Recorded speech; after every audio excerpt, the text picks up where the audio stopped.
बंदी छोड़ सतगुरु रामपाल जी परमेश्वर जी की जय हो।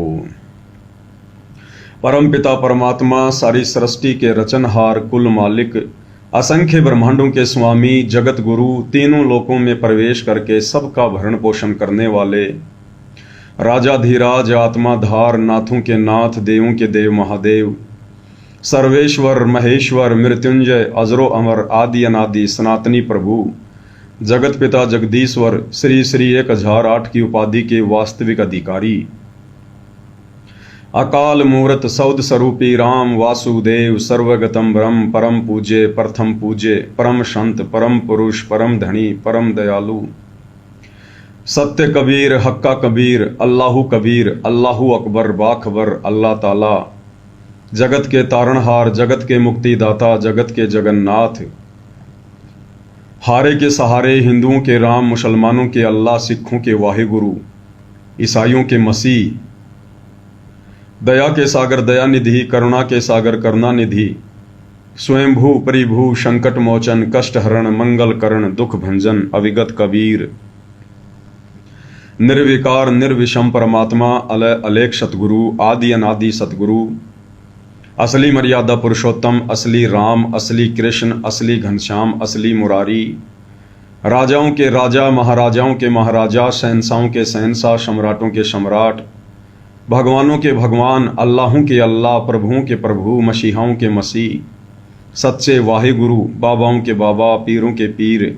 सेठों के सेठ जगत सेठ सावलसा सेठ सर्वगुण संपन्न अनंत कोटि कलाओं के स्वामी अनंत कोटि ब्रह्मांडों के नायक योगियों में महायोगी ध्यानियों में महाध्यानी सिद्धों में परम सिद्ध ज्ञानियों में तत्वज्ञानी ब्रह्म ज्ञानी महाज्ञानी परम ज्ञानी सर्वश्रेष्ठ ज्ञानी विज्ञानी युवा कबीर समर्थ कबीर असमवात अमित ओजा सच्चे रहनुमा करीम अल्लाह सुभान अल्लाह दुनिया के अंतिम पैगंबर 8 सितंबर 1951 से गांव धनाना जिला सोनीपत हरियाणा भारतवर्ष की पावन भूमि पे प्रकट रियल कल की भगवान श्री नारायण साकार हरि श्री बाबा साहेब नूर आनंद परमात्मा सच्चे दरवेश सच्चे बाखबर संत श्रोमणी सतगुरु रामपाल जी परमेश्वर जी के चरण कमल में साध संगति से जुड़े हुए देश विदेश से आप और हम सभी सत्सेवक भाई बहनों का अनंत कोटि दंडवत प्रणाम। पूज्य गुरुदेव भगवान परमपिता परमात्मा हम सबको सद्बुद्धि बख्शे। परमेश्वर हम सबको अपनी गोद में बैठा के काल के कष्टों से बचाते हुए इस अध्यात्म मार्ग में निरंतर आगे की ओर बढ़ाए।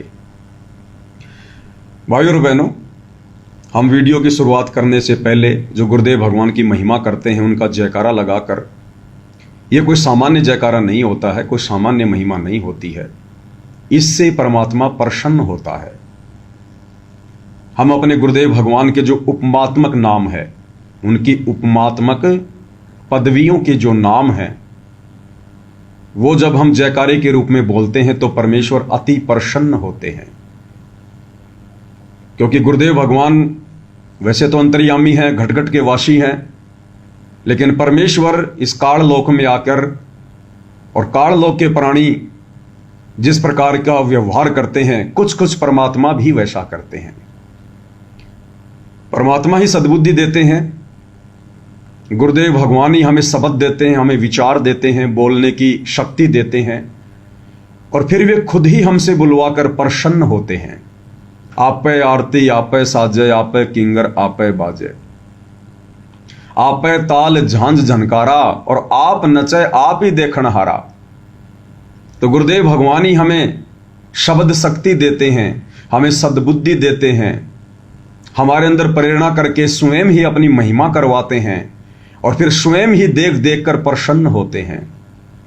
सारा का सारा जो क्रेडिट है ये गुरुदेव भगवान को ही जाता है। और इसी तरह से परमेश्वर प्रसन्न होकर आप और हमें सतलोक ले जाएंगे। अन्यथा आप और हम दो कोटि के जीवों की औकात नहीं जो एक शब्द भी हम परमेश्वर की महिमा में निकाल सकें। ये जीव हमसे उल्टे कर्म करवा सकती है, लड़ाई झगड़ा करवा सकती है, निंदा चुगली करवा सकती है, गुरु की महिमा नहीं करवा सकती। ये महिमा तो स्वयं ही आकर गुरुदेव करवाते हैं। गुरुदेव ने सृष्टि रचना के दौरान हमें बताया कि जब गुरुदेव भगवान ने इस ज्योति निरंजन को सतलोक से निकाला, उसके बाद ये ज्योति निरंजन दुखी होकर कि भाई अब तो बात बिगड़ गई, सहजदास के लोक से जा रहा था। इसने सहजदास से प्रार्थना की, विनती की, कहा कि आप जाइए और पिताजी से मेरे लिए क्षमा याचना कीजिएगा, मेरी अरदास लगाइएगा कि मैं दोबारा फिर ऐसी गलती नहीं करूंगा भविष्य में, मुझे माफ करें। सहजदास ने कहा भाई ठीक है, मैं पहले समर्थ से प्रार्थना करूंगा, उसके बाद कुछ बताऊंगा। डायरेक्ट उसने उसका विमान वहां नहीं रोका, कहा भाई थोड़ी देर रुक जा, मैं अभी पिताजी से बात कर लेता हूं। तो वहां तो सिद्धियां हैं, वहां तो सेकंडों में परमेश्वर से ध्यान लगता है, बातें होती हैं।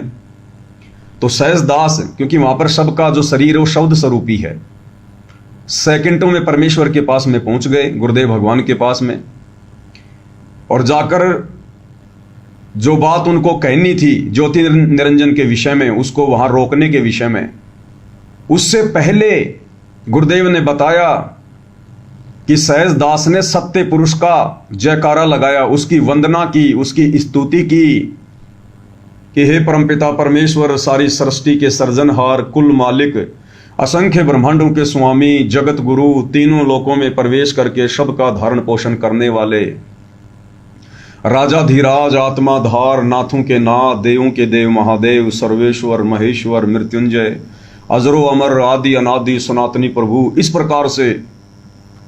उसके बाद में सत्य पुरुष ने सहजदास से कहा कि मांगो, क्या मांगते हो, क्यों आए हो, क्या काम है। उसके बाद में सहजदास ने प्रार्थना की कि पिताजी आपका एक नौकर है धर्मराय, एक नौकर है ज्योति निरंजन, और वो मेरे लोक में अपना विमान उतारने की बात कह रहा है, प्रार्थना कर रहा है। हे पिताजी आपकी क्या आज्ञा है। देखो फिर हमें गुरुदेव ने इसी सत्संग में बताया कि सहजदास ने डायरेक्ट नहीं कहा कि पिताजी क्या मैं ज्योति निरंजन का विमान अपने लोक में रोक लूं, ये नहीं कहा। कहा कि हे पिताजी क्या आज्ञा है। वो वहां पर खड़ा हुआ है, हे पिताजी आपकी क्या आज्ञा है, डायरेक्ट नहीं कहा क्या मैं उसके विमान को रोक लूं, उतार लूं। जैसा वर्तमान में गुरुदेव के पास हिसार जेल में प्रार्थनाएं जाती हैं उनके परिवार की, बेटा बेटी, भाई बंधु, रिश्तेदारों की, राजनेताओं से प्रेरित होकर, समाज वालों से प्रेरित होकर, और डायरेक्ट ये लोग गुरुजी को क्या बोलते हैं, गुरुजी अब की बार बीजेपी का हरियाणा में बहुत जबरदस्त माहौल है, और गुरुजी अगर हम बीजेपी को वोट दे देंगे, भक्तों से वोट डलवा देंगे, सपोर्ट करवा देंगे, तो गुरुजी आपकी जमानत हो जाएगी। ये लोग पहले ही अपना पूरा का पूरा मूड बनाकर जाते हैं, मूड बनाकर। अब सत्य पुरुष फिर क्या करेगा, ठीक है भाई कर लो जैसा तुम्हें उचित लगे। जैसे आपने देखा होगा ना, सतलोक आश्रम मैनेजमेंट हरियाणा वालों ने सोनीपत के गोहाना में जाटों की जो धर्मशाला इन्होंने बनवाई है, 5वां फ्लोर, लगभग भक्तों के 1 करोड़ रुपए से। तो धनाना गांव का सरपंच अपने इंटरव्यू में क्या कह रहा था कि हमने गुरुजी से बात करी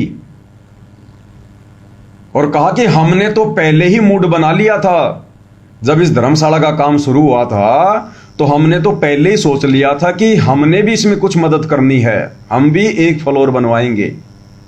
और फिर हमने गुरुजी से बात करी तो गुरुजी ने कहा कि जो थारे मन में आवे वह कर दो, जो थारे मन में आवे वह कर दो, क्योंकि वे तो अंतर्यामी हैं, उनको तो पता है कि ये तो पहले से मूड बनाकर आए हैं, मेरे पास तो खाली फॉर्मेलिटी के लिए आए हैं, ताकि उसके बाद भक्तों को मेरे नाम की आड़ में आदेश दे सकें कि गुरुजी को आदेश आ गया, गुरुजी ने आदेश दे दिया।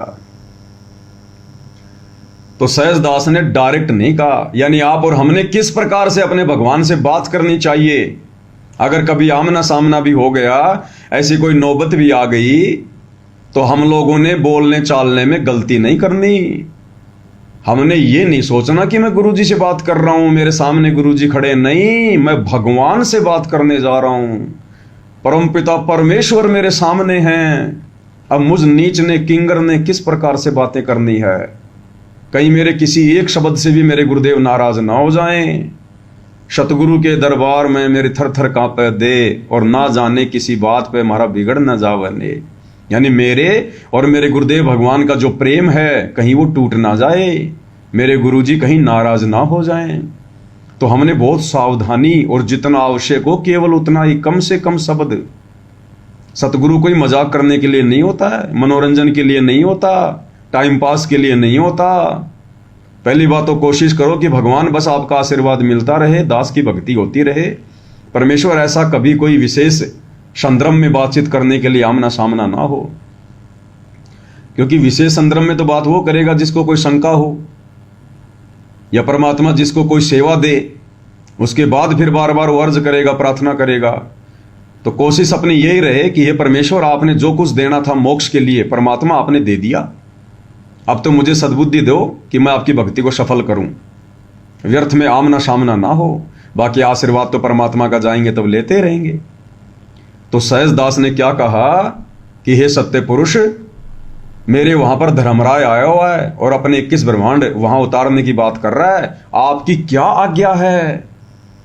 तो सत्य पुरुष ने कहा कि 3 तलाक मनसा वाचा कर्मना कहता हूं, उसको निकाल दे वहां से तुरंत। उसी समय सहज दास आया कि बोला, भाई जा, क्यों मेरे को भी मरवा रहा है यहां पर? तो भाई और बहनों, ये जो वंदना हम करते हैं गुरुदेव भगवान की, या सभी भाई बहन जब गुरुदेव का कोई शब्द गाते हैं और इस प्रकार से जब गुरुदेव का जयकारा लगाते हैं, तो हिसार जेल में बैठे हुए अंतर्यामी कबीर भगवान अपने बच्चों से अति प्रसन्न होते हैं, हमसे अति प्रसन्न होते हैं। और इस अति प्रसन्नता का एक मुख्य कारण और है कि आज से पहले 4 युग बीत गए। समझो हमारे लिए तो युग ही बीत गए चारों, ये चौथा युग चल गया, 5,500 साल बीत गई, ये चौथा युग चल रहा है।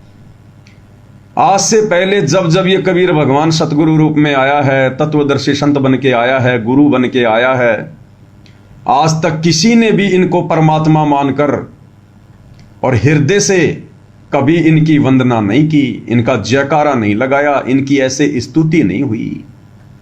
इसलिए भी परमात्मा वर्तमान में अपनी इस प्रकार की स्तुति देखकर अति प्रसन्न होते हैं कि अब की बार मेरे बच्चों ने कलयुग की पिछली पीढ़ी में मुझे पहचान लिया, मुझे जान लिया।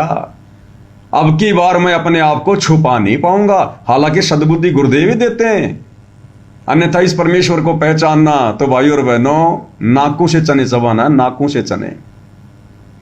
चने हमेशा दांतों से चबाए जाते हैं, नाक से कभी चने चबाए जा सकते हैं? नहीं, नाक ही फूट जाएगा लेकिन चना नहीं फूटेगा। तो इस परमेश्वर को पहचानना नाकों से चने चबाने के बराबर है। तो ये तो परमात्मा खुद ही सद्बुद्धि देता है और अपनी महिमा करवाता है, अगर खुद ही प्रसन्न होता है। तो गुरुदेव भगवान ने देख लिया कि इस कलयुग की पिछली पीढ़ी में काल ने बहुत जोर लगाया, अपना जाल फैलाया और मेरे लाखों भक्तों को अपने जाल में भी फंसाया और फंसा के रखा हुआ है। लेकिन मेरी चंद आत्माएं, मेरे सत्सेवक बच्चे आज देखो किस प्रकार से दृढ़ विश्वास के साथ और सीना तान कर आत्मा से और ये कह रहे हैं कि हमारे गुरुजी ही परमात्मा है, हमारे गुरुजी ही परमेश्वर हैं। अब कहने को तो आश्रम वाले भी कह रहे हैं कि हमारे गुरुजी भगवान हैं। सतगुरु रामपाल जी भगवान की जय, पहले तो महाराज की जय। अब साथ संगत वालों की कॉपी करते हुए, नकल करते हुए सतगुरु रामपाल जी भगवान की जय। लेकिन नकल में भी अकल चाहिए, नकल में भी अकल की जरूरत पड़ती है। अब वो अकल इनके पास में नहीं है। खाली जयकारा तो सतगुरु रामपाल जी को भगवान कहकर लगाते हैं, लेकिन मानते नहीं हैं।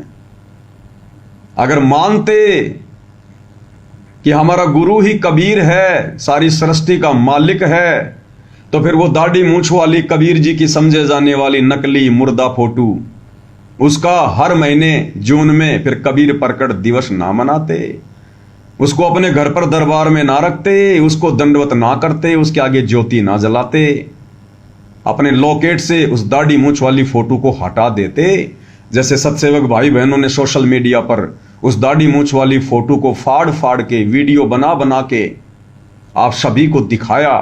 दिखाने का मकसद क्या था? कोई पब्लिसिटी नहीं, किसी की बेइज्जती नहीं, आप भाई बहनों को जगाना, जो आश्रमों से जुड़े हुए हैं उनकी आंखें खोलना, अन्यथा हमने तो मान ही लिया गुरु को भगवान, तभी तो फोटो फाड़ी।